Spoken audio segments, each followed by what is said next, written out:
I'm Chick, and I like to mix. So look away, look away. I can't meet your demands today. What's up, everyone? Chick here again with another episode of Chick's Mix.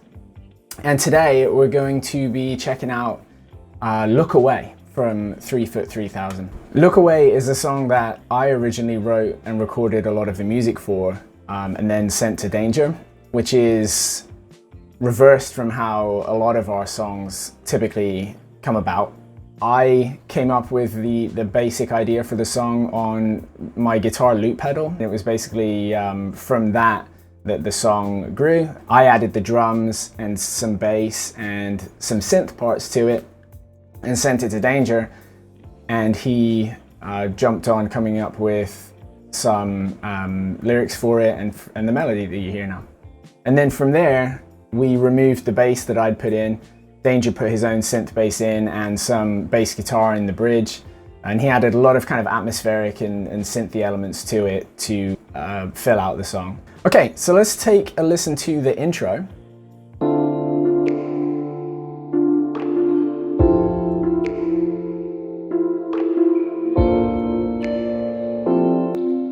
So it's very atmospheric, very open and sparse feeling. What we've got going on at the beginning here is a kick and then these kind of finger snaps and claps that are happening.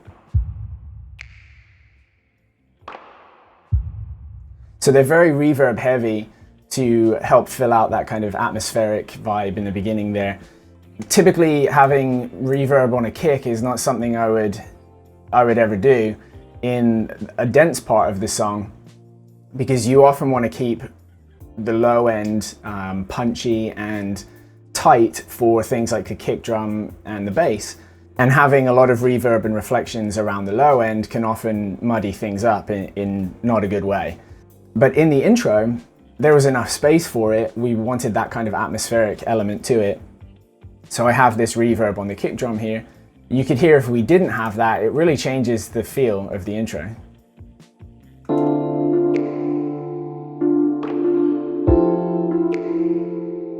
It really just is kind of dull. And then Danger's vocals come in right here.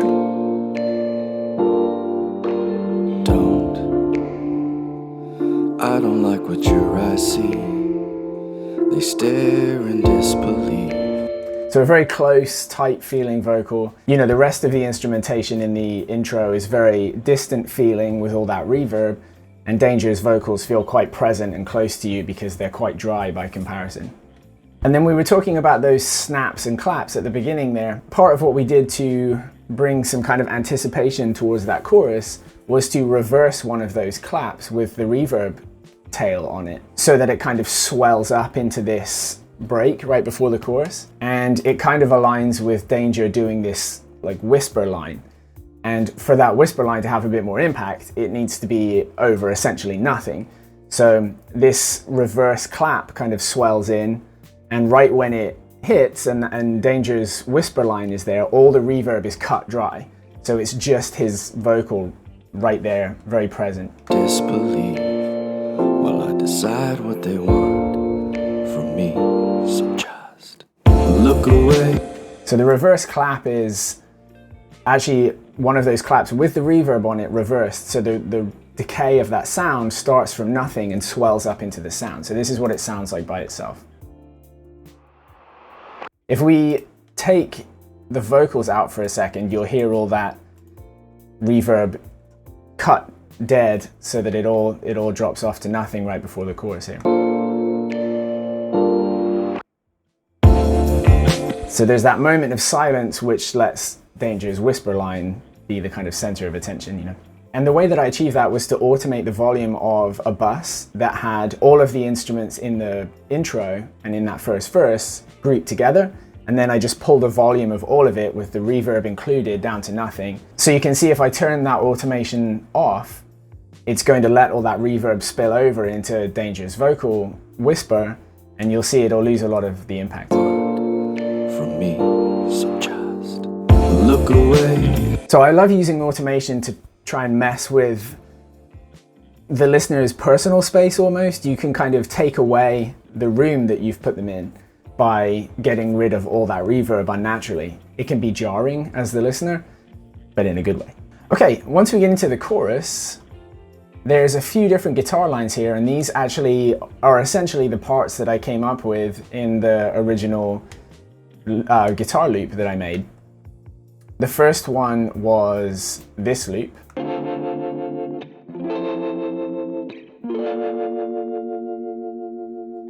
The next one that I added on top of that is this arpeggiated line.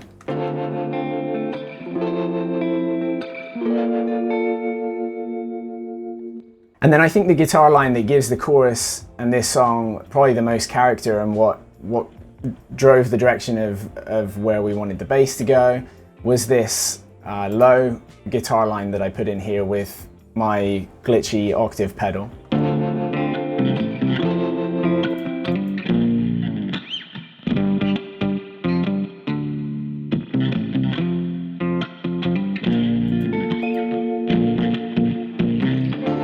And that's recorded with a lot of spring reverb on it, which again kind of nasties it up a little bit. And I think, you know, the other two guitar parts in there are quite peaceful and pretty, and then that one is kind of nasty and sounds a bit weirdly low because of the octave on it. And then because this is a song that I started by myself, typically what will happen is while I'm coming up with the idea, I will come up with kind of a melody part for the chorus and play it on guitar. Some of the times it'll stick, and then other times he'll have a different idea of what he'll want to do with the melody, and then all of a sudden that line becomes unnecessary. And that's kind of what happened in this one, is that I had a melody line on guitar as one of those original loops that I put in, and this is what it sounded like.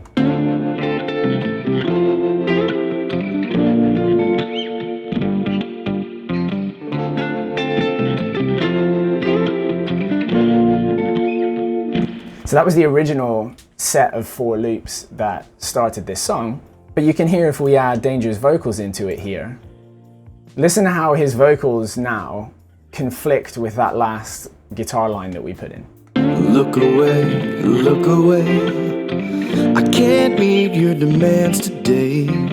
Tried to hide what I gave. All of a sudden it's too busy, right? And obviously the vocals are the most important thing in the kind of music that we do. And so what we did was we chopped a lot of the guitar out from this line to only leave essentially the second half of it.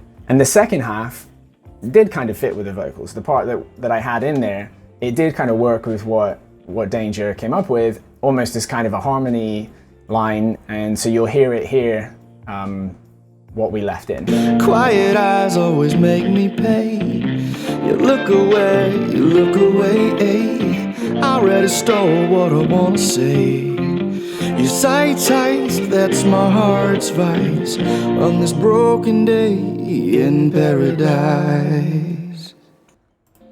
So it's all about making sure that things aren't stepping on the toes of something else. And I think it can be difficult sometimes to have a part that you need to get rid of, especially if it's a part that you've gotten used to listening to.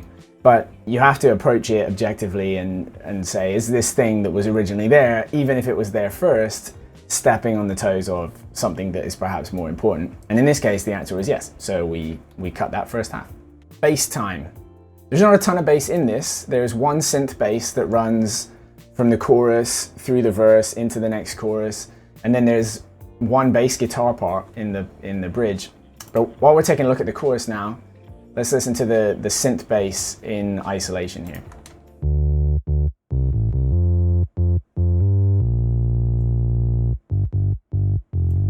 And the synth bass part was very much influenced by the low guitar line that was one of the original loops. And you'll hear that it's almost doubling it exactly the whole way through.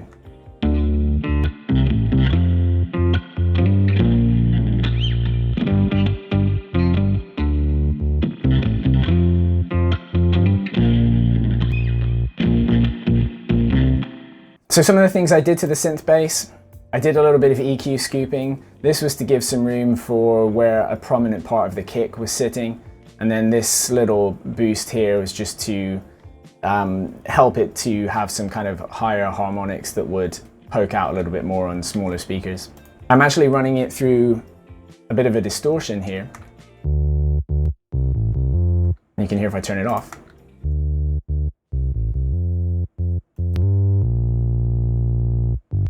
And distortion creates these nice harmonics, especially in the higher frequency ranges, which, as we talked about in some of the previous videos, can help it be replicated more easily on smaller speakers like phones or laptops, because it does actually recreate some harmonics above the original note and helps them to stand out when the original fundamental low note can't be reproduced. And then another thing I've done to the synth bass here is I have side-chained a compressor to it. What that means is that I'm allowing the volume of the synth bass to be squashed down and pushed down when something else in the song is happening. So what I've done is I've side-chained the bass to the kick drum. And what that means is that every time the kick drum hits, it triggers the synth bass volume to duck down lower for a second. And the reason for that is this synth bass is very kind of wide band, wide frequency signal with a lot of information in it. And there isn't really too much space for the kick drum to live around that. And so what you can do is, with side-chaining a compressor, when the kick drum hits, it can duck the synth bass out the way just for like a little split second to give it space. And then as soon as the kick drum disappears, the synth bass volume comes back up again. And we're talking in milliseconds. So it isn't a lot, but it can help to avoid having all these low frequencies pile up. And what you'll hear with the kick drum and the synth bass together here, every time the kick drum hits, you'll see a little yellow line duck down here, and that's telling you how much it's ducking the volume of this synth bass. And it's usually just around a couple of decibels, which is not a huge amount, but it's enough to give you a little bit of room for the kick drum to live.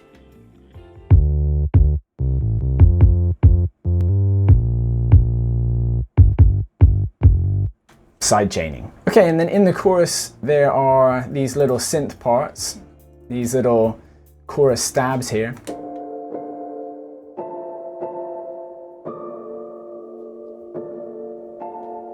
They just kind of add this nice airiness to it. There's also a whirly in here.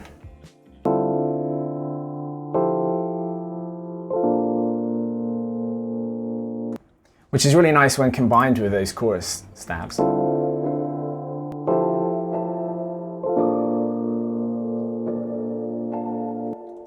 And then if we put all the guitar in with it as well.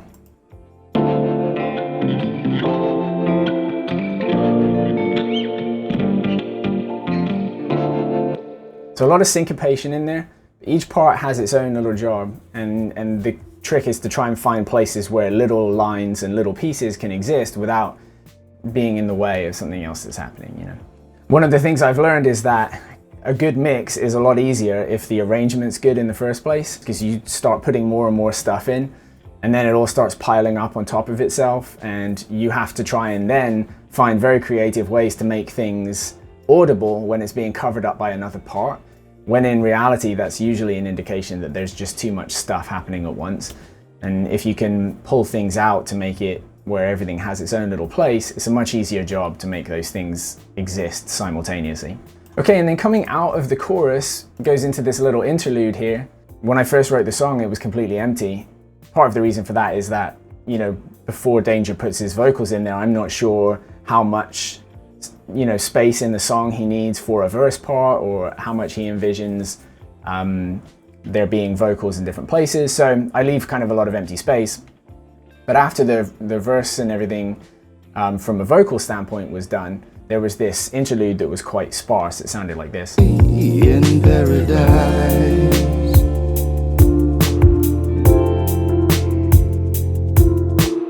And it was like that for quite a while. And then Danger came up with these synth parts to put together here. Let's take a listen to them by themselves.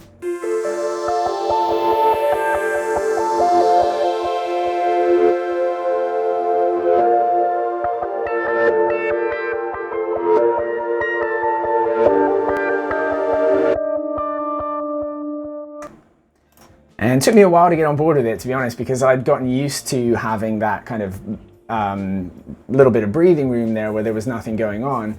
And again, sometimes you can get in your own head and you can get used to the way something is when it's half finished. and it can make you resistant to changing it, either removing things from it or adding things to it. But he was right. After I got used to it for a little while, I think it's a great part in the song. So here's everything combined. In paradise.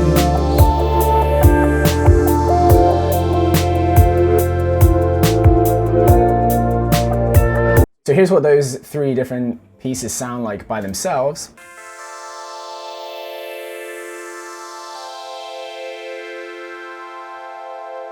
So that's this cool kind of washy stereo, atmospheric one.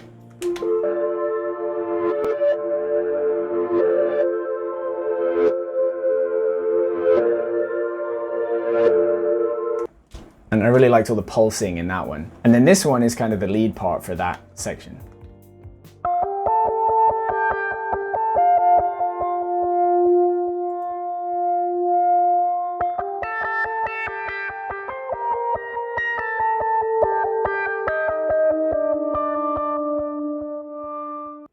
And I really liked how that part spilled over into the verse.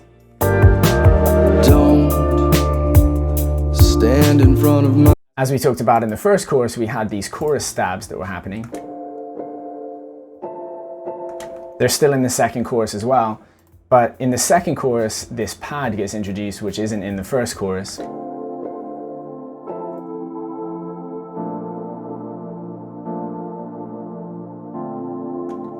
So just kind of adds a little more atmospheric feel, a little stereo width to it, just to keep things interesting, you know.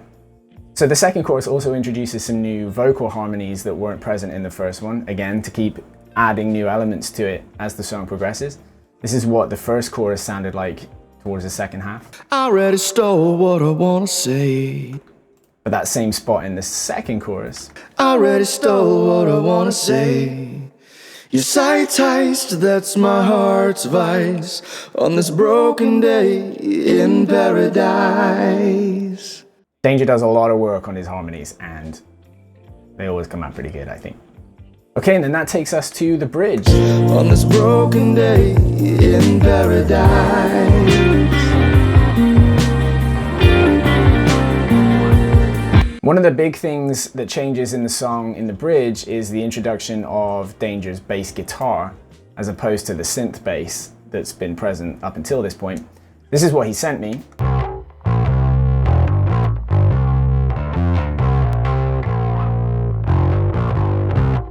So it's very nasty, very dirty sounding.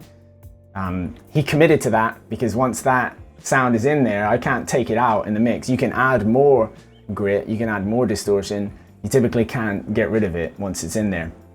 But it totally works for this part to kind of complement the guitar solo that's in there. And in fact, we actually even went as far as to emphasize that with this little filter part that I added in and around the guitar. And if we listen to it by itself, you can see that I've automated it so the volume's going to come up and down by itself in different places.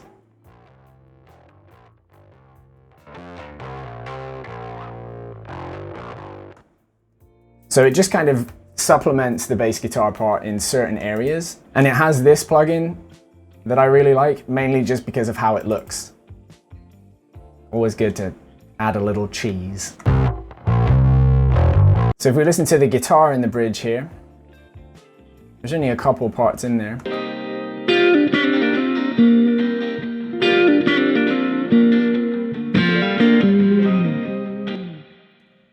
So there's one just playing some chords.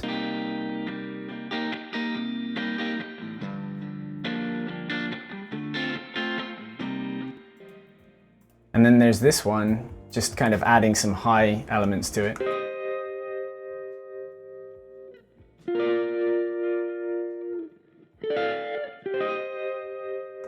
And they're panned opposite directions, so you get a little stereo width to it when they're played together.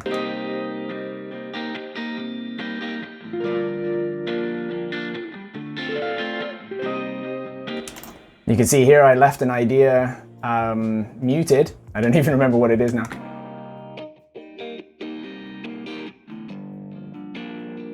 Just kind of a dirty phaser part. Didn't make it in the final version. I guess I liked the other one better. And then the guitar solo has a delay on it that pans off to the other side when it's playing.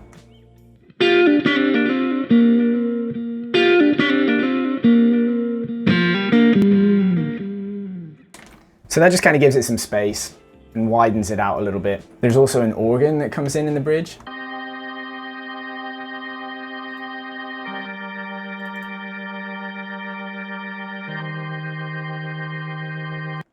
And you can see that I EQ'd away some of the low end and some of this section here, which could sometimes make things sound a little bit muddy. You can see if I turn that EQ off, and then back on again. Now sometimes it can sound better left completely intact, especially in isolation. But don't forget, in this part of the song, there's also Danger's fat enveloped bass that's sitting down here. And so if we leave all this here, they're starting to fight it out now. And you got to try and pick which one's the most important for each part of the frequency spectrum, you know. There's also these strings in here in the bridge.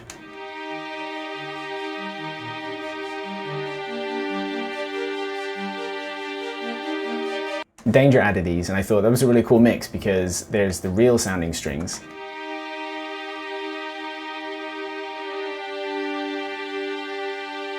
But then it's kind of juxtaposed with these very arpeggiated, synthy sounding strings.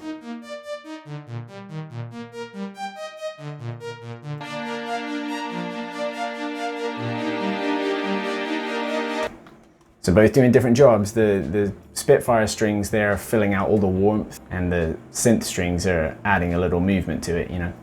Okay, and then coming out of the bridge, we go into this little light chorus here before the last chorus. I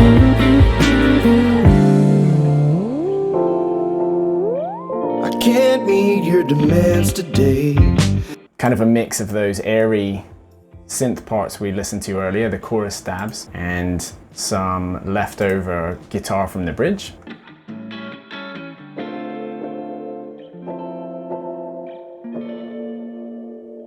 So providing the chordal information there, but a very stripped down version of it. All right, and then into the last chorus. Let's have a listen to all Danger's vocals together here. I can't meet your demands today. Tried to hide what I gave away, but your quiet eyes always. This is a really cool part here, this reverse swell that he did. Tried to hide. Kind of creates this kind of build up and tension to it, you know. Tried to hide what I gave away, but your quiet eyes always make me pay. And with all those different vocal layers there, it's almost like having another pad instrument that wasn't present in the previous chorus that, again, kind of just introduces new information to make the chorus more interesting again, you know, adding another element to it on the way out. I think this part of the end is especially cool. Quiet eyes, you quiet eyes, you look away, I already stole what I want to say. And then this little motif comes in the last chorus, which Danger came up with on synth. It sounded like this.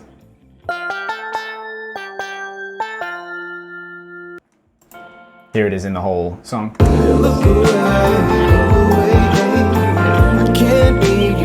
But by itself, I thought it sounded a bit too nice. So I kind of dirtied it up with this guitar line here.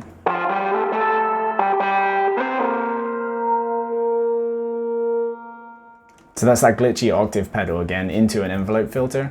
And the two are kind of fighting with each other a little bit as each of the notes decays. But when you blend them together with the nice clean synth part that Danger did,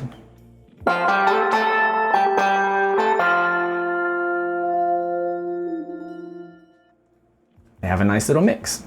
And that's about everything in Look Away. Don't forget, you can check out the EP that this is on, 3foot3000, on any streaming service that you use. And we'll see you next time for another Chicks Mix. Look away, I can't meet your demands today. Tried to hide